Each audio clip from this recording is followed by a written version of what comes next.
But what happens is awakening occurs in the depth of the individual soul, and that person, they may be hearing the news reports, but they learn how to interpret that differently because they're on a path of awakening that, they used to be called a person's calling, that everybody's called to go a certain way in life. And when a person is going that way, their life is expanding from the inside. But what are we drawing upon in the world today when we need to make sense of this larger story, when we're only listening to politicians and journalists, for telling us what the story is, and they're inhabiting very small stories that are only of this moment, not of the larger context in which you're speaking of, whereby we can find our mutuality? I'm afraid they're going to hold on to those narrow threads of story as long as possible. I don't. So it's really tricky stuff. Like you said, big ideas, the huge imagination of the soul, which ancient India is probably one of maybe the best demonstration of the capacity of human imagination to connect to the unseen, otherwise unseen world. They don't just have a lot of gods and goddesses, they each have 8 arms. It's as if, get the message. This is big and it's multiple. And it's fantastic, and it's also real in its own way. But what's interesting to me, and always has been interesting to me, little folk myths, I call them, little stories that were carried by the folk. And the folk never fit into the big civilizations. They're always the ones on the margins that are doing the trading with the other people, and including trading stories.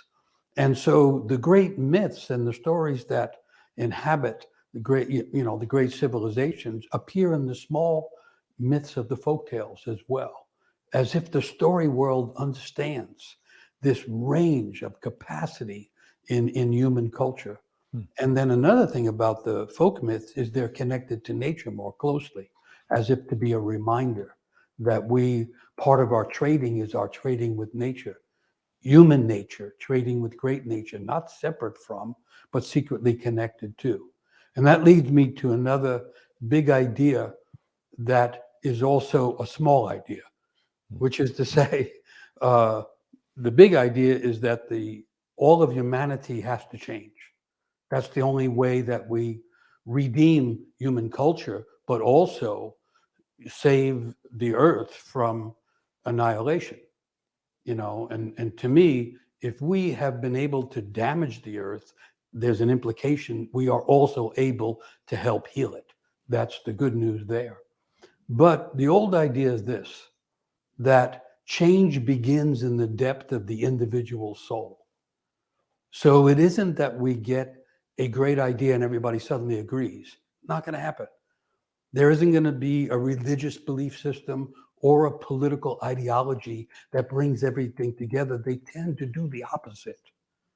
But what happens is awakening occurs in the depth of the individual soul, and that person, they may be hearing the news reports, but they learn how to interpret that differently because they're on a path of awakening that, they used to be called a person's calling, that everybody's called to go a certain way in life. And when a person is going that way, their life is expanding from the inside. And the old idea is that everyone born is aimed at something meaningful. Everyone is gifted and everyone is aimed. And so this is hard to understand, and it doesn't have that let's do it now heroic quality that has become the signature of modern cultures, because what it says is that we follow the calling and the pull of the thread of our own path in life. We learn what our gifts are. We learn better how to give them. And then on the way, we come into a place where we can have a bigger effect, because back up, if everybody's gifted and aimed, then people are aimed in all kinds of directions. And there are people who understand the transmission of viral diseases in ways that I will never get, but I could trust once I understand. And there are people that understand how to purify the waterways in an area of dense jungle or something. And there are people that are now learning how to do hospice and combine it with the return of funerals, because funerals is one of the original rituals, and death was there to bring all the living together.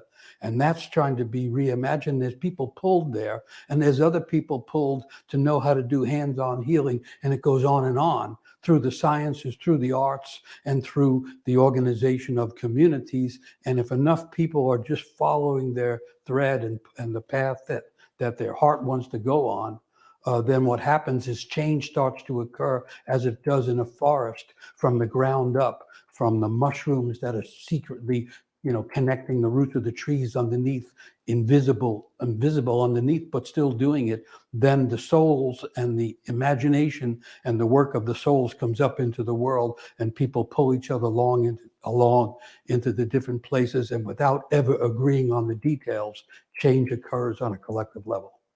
Mm. That's the myth would say that, or that some myths would say that. That's my theory of change.